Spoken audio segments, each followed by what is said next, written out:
Hello friends, it's Jules here alongside Nathan from FGS, and between our time spent hosting the live events for our channel, deep diving into the gaming sofa to find very deep cuts for my weekly series, and taking a look at the industry with a critical and very humorous eye via Nathan's soapbox, we do actually find some time to play video games. However, not all games that we sink time into can be award-winning, genre-defining or boundary-pushing, and instead fall into a category that we've deemed as guilty gaming pleasures. And now for your pleasure, we've brought 5 each to show each other, but the best part is we don't actually have a clue what the other person has picked, which I'm sure will not cause any chaos whatsoever. So with this in mind, I'm Jules. I'm Nathan. And these are our guilty gaming pleasures. Well, for my first entry, Jules, I have never finished a Final Fantasy game. And yet, Really? I've completed this demented, ugly cousin of Arkham Asylum twice, and that game is Captain America Super Soldier. Yes, it's got that movie tie-in jankiness. Chris Evans' character model somehow looks like his eyeballs are trying to escape his head. Most of the environments look the same. The platforming is controlled by this weird rhythm-based minigame, and the combat has this weird delay to it that makes it feel like your controller is actually submerged in Super Soldier serum. But there's something here. There's something that's enough like Arkham Asylum to actually kind of work. And my favourite thing by far is how the shield is handled. It's got a really satisfying kind of like dong when it hits an enemy's face.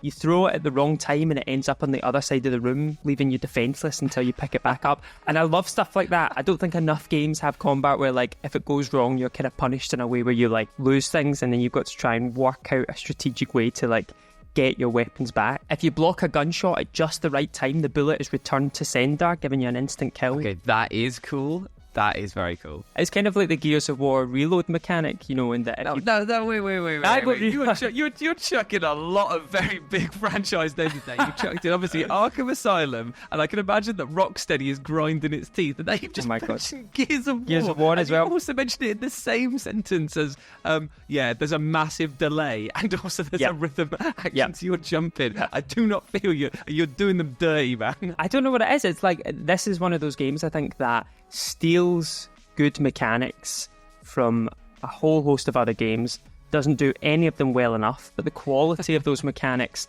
is somehow good enough that it gets you through the game. That is a great start there.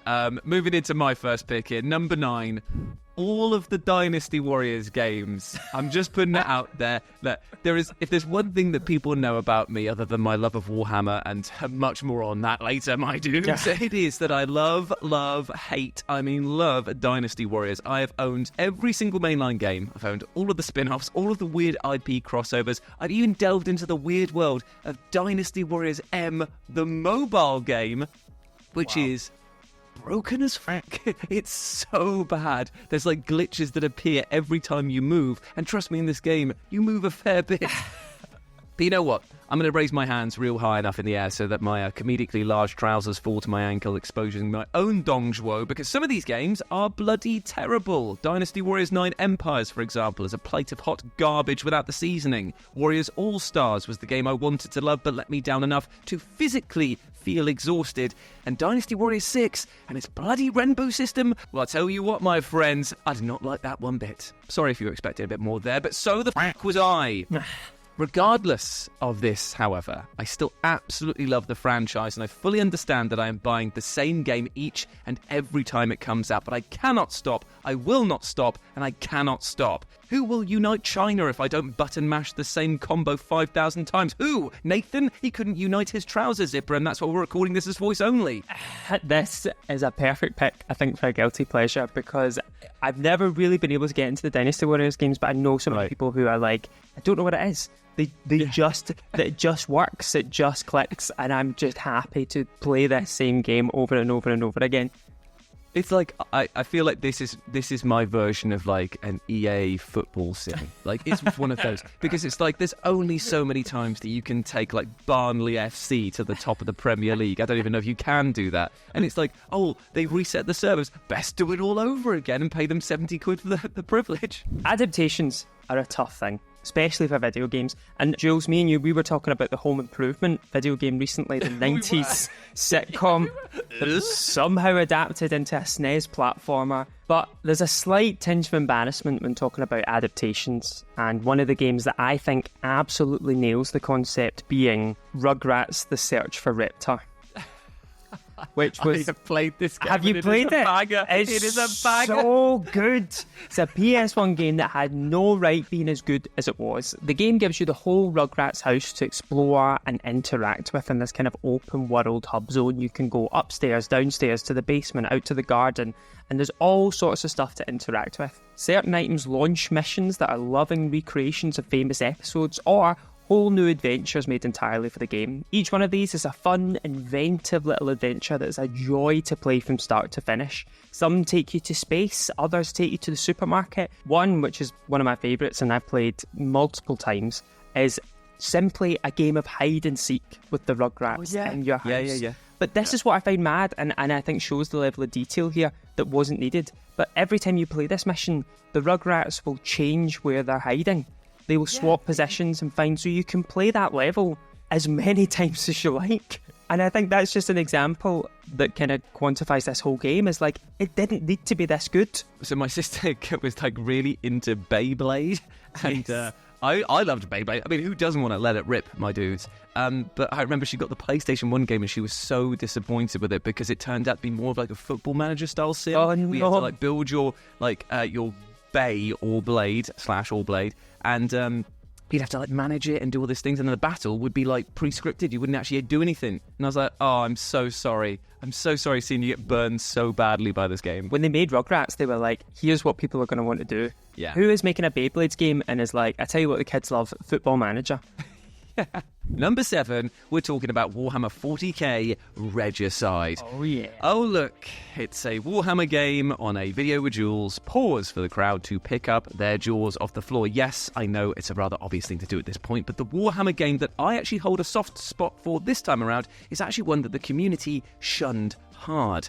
Warhammer 40k Regicide. It is basically chess with Warhammer, and by Warhammer I mean tons of needless extra steps and guns. I love the sheer hubris of the devs with this one, because they're like, hey, chess, that game has been around since the dawn of humanity and is pretty much the perfect expression of strategy, patience and skill. Yeah, well, we think we can do it better by slapping a load of orcs onto it. Was this game any good? No. Did I play an absolute ton of it? Yes. I absolutely loved how janky it was, how slow and drawn out all the animations were, and I also loved that if my actual chess acumen failed me, that I could just shoot my opponent off the map using special power-ups. It definitely also helped that the AI in this game, absolute dog. So you'd have instances of the king of chess, moving to the front lines, or pawns just like forgetting to move and blocking everything behind them. It was silly, it was dumb, and totally not at all what chess itself is about, but I absolutely adored playing this growing up. And I'd still play it today if it weren't for the fact that the game seems to be removed from every single marketplace ever. They want nothing to do with this. I was going to say, was it a mobile game?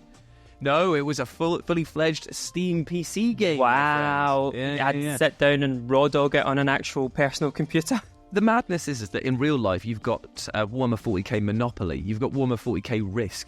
It makes so much sense to actually have a physical 40k chessboard. I don't know why that doesn't exist, and yet the virtual version of it that did exist now doesn't exist. That's shocking. Any game I think that's taken down is just an absolute tragedy. My next game is Mark Echo's Getting Up, Contents Under Pressure. So, Mark Echo Getting Up, Contents Under Pressure is the worst name for a video game ever. I do genuinely get sad that it never got a sequel, because I would have loved to have known what they would have called it. Maybe something like Mark Echo's Getting Up, Contents Under Pressure 2, The Contents Strike Back Under Even More Pressure. This came out in 2006 to middling reviews. It had an annoying, whiny protagonist, a dull story, weird, floaty, unresponsive combat, and I'm not sure if I mentioned, but also an absolutely awful name. It was called Mark Echo's Getting Up, Contents Under Pressure. I kind of can't help but enjoy it every time I play it. The graffiti mechanic is a really well-developed balance of risk and reward. The faster you try to do it, the more chance you mess it up, but practice enough and you get better and better, and you feel like you're becoming a pro over the course of the game. And the platforming takes some nice lessons from the PS2 Prince of Persia titles. Have you ever played Mark Echo's Getting Up Contents Under Pressure? I have actually played this because I remember the day I bought it, because I also bought the underrated PS2 classic Freedom Fighters at the same time, man. Yeah, Love like Freedom Fighters. But it's like, yeah, it was so weird. And Mark Echo, what I love is Mark Echo himself like loves video games and loved this game so much, and is like heartbroken that it never got a sequel. And even recently he's been like, it could happen. Saying all this, I do miss the days where like the PS2 era, where some guy who's mainly known for making jackets can go, I've got an idea for making a video game, and bring it out, and it's like a kind of half-decent affair where there's something to love in it. You just don't get that anymore. Number 5, we're going to go on to talk about Street Fighter Cross Tekken. Oh, it's a slightly contentious pick, this one, because I remember the game coming out and disappointing so many of the hardcore fans that to say that you actually liked Street Fighter Cross Tekken was to invoke the ire of the community. But you know what? I'm finally ready to let the world know that I bloody loved this game. The ability to pit the mainstays of the Tekken roster against the pudgy-faced freaks of Street Fighter was a dream come true, and I absolutely adored the revised Street Fighter 4 but make it goofy art style. Plus, I got to rock my ultimate tag team of Rolento and Brian Fury. And yes, Nathan, I called them a custom name, which was Battle Scars. Nice. It was cringy.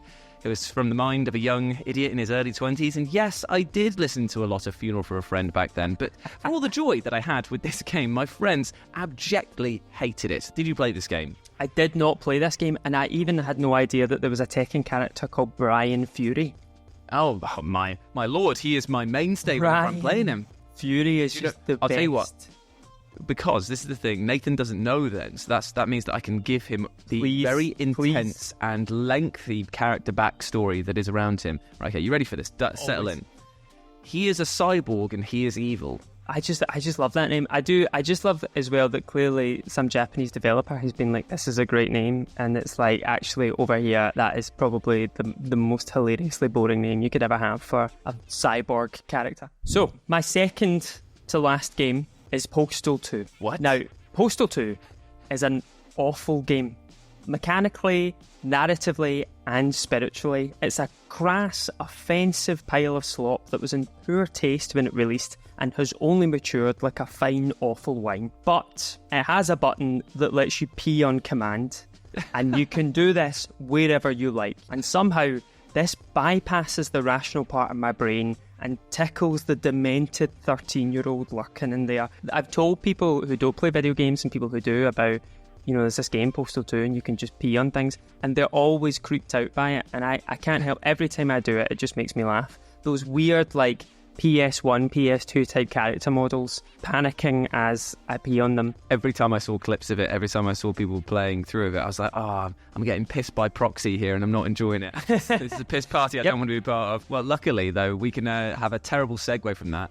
From what comes out of your stones to talking about an actual stone, because we're going to be talking about number 3, Rock of Ages. Sometimes you're just not in the mood for deep storylines or compelling characters, and sometimes you just want to, just roll a massive rock down an assault course and crush historical and mythical figures to death. And no, you didn't just turn 20 chapters of a book you've never read. This is straight up the gameplay loop of Rock of Ages. I love this game, and indeed the wider franchise, because it hits you with a simple idea and then polishes and refines it over the course of its 2 sequels. Crush, kill, and destroy. The art style is ludicrous, the concept is utterly bananas, and the gameplay is surprisingly intense, with you having to avoid obstacles or race other boulders down courses to win the day. And things get even better in the multiplayer mode, because here you can lay traps for your friends, block their routes, or just zap them with lightning to break their boulder. It reminds me of those like Mad Marble Maze physical sets. Do you remember them? Yeah. Little toys to get you.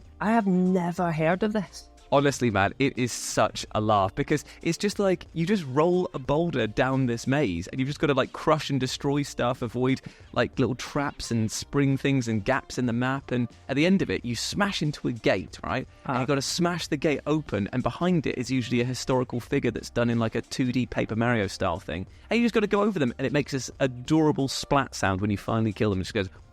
There's no sugarcoating my final entry other than to say I proudly have horrible music taste, And because of that, I have purchased with my own money and willfully played multiple times SingStar Take That.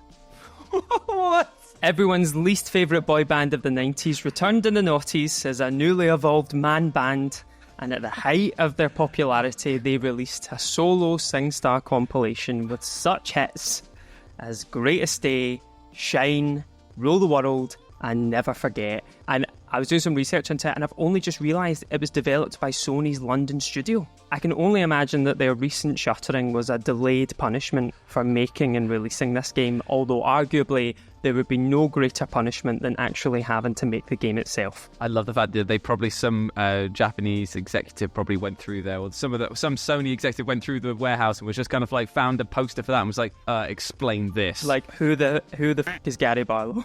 Yeah, and why has he not paid his taxes? Why have none of these people got their shirts on? What I'm really starting to see here, mate, is that you came across this and thought, I'm going to extrapolate this idea and turn this into the gaming guilty pleasures thing, yep. And then that's where we are. So you came to me and we were like, oh, okay, let's make some content together, let's have a good old chat about gaming. You had this plan from the start, and this was the entry point, wasn't it? I wouldn't say I used the making of this video as an excuse to talk about this game, because there's not often I like to do that, but I feel as someone who talks about games online, there's a certain level of honesty and vulnerability that you should offer. Yeah. And this is mine. I can't help it. Honestly, mate, I commend you for your honesty. Thank you very much. Here. And I do feel like me taking the number one spot here is very unjust, because mine pales in comparison in terms of the humility you've just shown there, because I bloody love this game, and it's actually alright. So we're going to talk about number one, Jak X Combat Racing. Ooh. And so we close on a game that is likely to many just a wafty fart of a memory, so much so that smelling this preserved gas will likely make you go, oh yeah, how's the thing? And then just go about your merry day. But for me, Jak X Combat Racing was the GOAT.